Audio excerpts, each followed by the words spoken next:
अस्सलाम वालेकुम प्यारे दोस्तों, कैसे हैं आप। आज मैं मौजूद हूँ DHA की गलियों में। और आज मैं यहाँ क्यों मौजूद हूँ, इसलिए कि आज मेरी बेटी का बायो का O लेवल्स का पेपर है।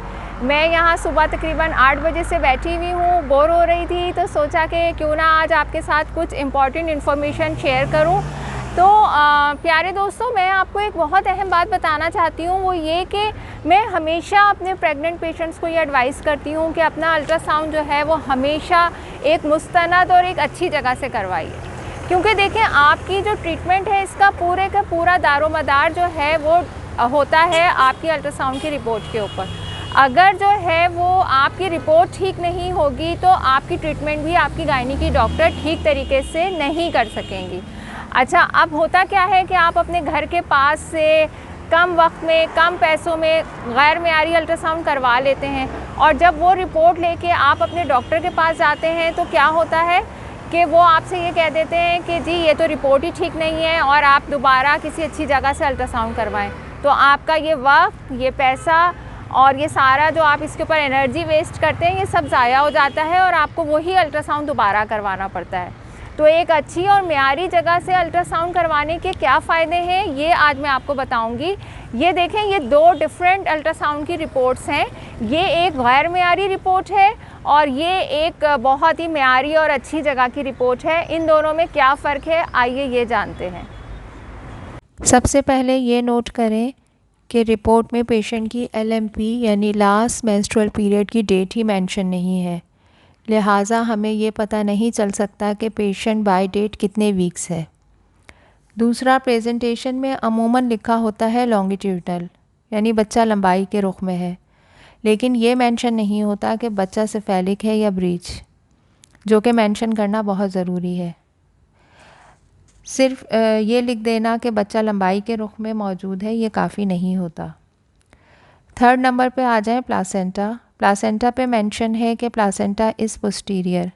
यही मेंशन नहीं है कि प्लासेंटा अपर सेगमेंट में है और या लोअर सेगमेंट में, जो कि मेंशन करना इंतहाई ज़रूरी है।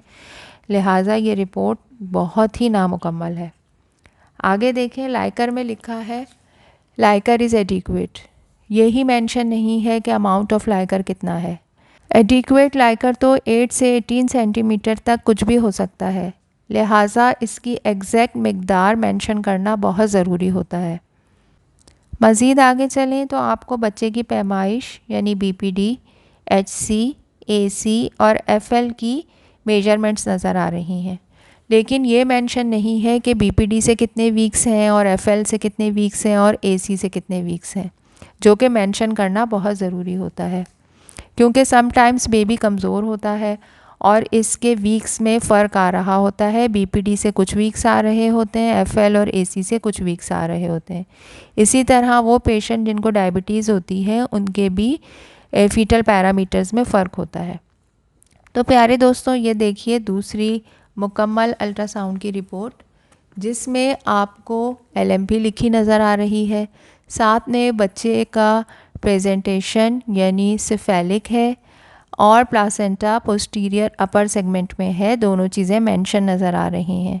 ये सब चीज़ें इंडिकेट करती हैं कि आपके बच्चे की नॉर्मल डिलीवरी हो सकती है और नॉर्मल डिलीवरी के ट्रायल के लिए आप एक अच्छे कैंडिडेट हैं। साथ साथ अमाउंट ऑफ लाइकर भी मेंशन है, जो कि 12.6 सेंटीमीटर है, यानी ये एक बहुत ही मुनासिब मिकदार है लाइकर की। ना ही लाइकर बहुत ज़्यादा है, ना ही बहुत कम है। फिर BPD से 37 वीक हैं, HC से 36 वीक, FL से 37 और AC से भी 37 वीक है। यानी बच्चे की ग्रोथ जो है वो LMP के लिहाज से 37 वीक से कॉरिस्पॉन्ड कर रही है।